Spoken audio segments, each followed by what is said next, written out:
চলে আসলাম আজ পাকুন্দিয়ার চর পাড়াতলা গ্রামে একটি অসহায় একটি রুগীর কাছে। আমরা এখন জানবো রুগীর সমস্যাটা কি। আপনার কি হয়েছে চাচি, সকলের উদ্দেশ্যে বলেন। আমার যে বাউলের সমস্যা, এই যে বাডি অথবা বাউল, এই দুইটা অবশ্যই নষ্ট হয়ে গেছে গা। 7 লাখ টাকা ভাঙছি, ভালো হইছি না। অন্য ডাক্তারে বলছে 10 থেকে 12 লাখ টাকা লাগবে, অপারেশন লাগবে। মানে এটা আপনার কাছে আমি দয়া করে আমি আপনার কাছে একটু সাহায্য চাই। মানে আমার একটু সাহায্য করে আমার বাঁচানো। আমার দুটো ছেলে মেয়ে আছে, আমার দুটো ছেলে মেয়ের ছিল, আমি বাঁচতে চাই। মানে আমার 10 মাস একটু বাঁচাই। আমার আন্নারা বলে আমার অনেক মহব্বত।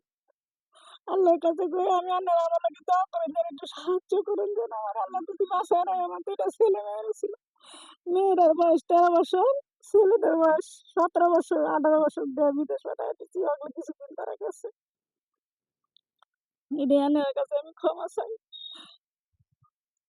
শুনলেন তো ওনার মুখ থেকে কথা। ওনার এই যে দেখেন এখানে যে আছে, বাটি বুঝেন আপনি অথবা পাল বুঝেন, এটি নষ্ট হয়ে গেছে।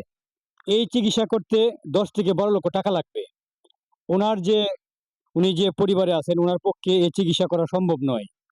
তাই আমি আপনাদের কাছে আমার আকুল আবেদন, যদি আপনি সহযোগিতা করতে পারলেন না, ভিডিওটা শেয়ার করলেন, আপনার শেয়ারের মাধ্যমে কেউ না কেউ সহযোগিতা করবে। আর বিশেষ করে পাকুন্দিয়ার চরপাড়া ইউনিয়নের চরপাড়াতলা গ্রামে আপনারা যারা আমার অনেকেই ফলোয়ার আছেন, অনেক প্রবাসীরা আছেন, আমার ভিডিওটা দেখেন, আপনাদের কাছে অনুরোধ বেশি বেশি শেয়ার করবেন। আপনার শেয়ারের মাধ্যমে কেউ না কেউ সহযোগিতা করবে।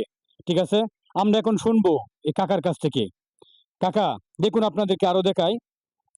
এই দেখুন উনি যে চিকিৎসাটা করছে, মানে কি পরিমাণ কাগজপত্র আপনাদেরকে দেখায়। এই দেখুন এগুলো কিন্তু সব পাইল। এই দেখুন কি পরিমাণ পাইল, কাগজপত্র, কত টাকা উনি চিকিৎসায় কত টাকা খরচ করছেন। 7 লাখ টাকা, 7 লাখ টাকা গেছে গা। 6 থেকে 7 লক্ষ টাকা খরচ হয়ে গেছে ইতিমধ্যে। আরো 10 থেকে 12 লক্ষ টাকা লাগতে পারে, ওনার পক্ষে সম্ভব নয়। দেখুন কি পরিমাণ এই যে হসপিটালের ফাইল, এবং এই যে দেখেন ওষুধের আপনার গুণন বলতে পারেন। দেখেন কত, মানে কত টাকার ওষুধ খেয়েছেন। আচ্ছা এখন শুনবো কাকার কাছ থেকে। কাকা আপনি দেশবাসীর মানে সকলের উদ্দেশ্যে কি চান, মানে আপনার যে সকলের উদ্দেশ্যে বলেন। আমি সহায়তা চাই, এটা দোয়া চাই। মানে আপনি চাচ্ছেন সকলের দোয়া ও সহযোগিতা, সবাই যাতে আপনাকে সহযোগিতা করে আপনি চিকিৎসা করতে পারেন, এটাই তো আপনার প্রত্যাশা। হ্যাঁ?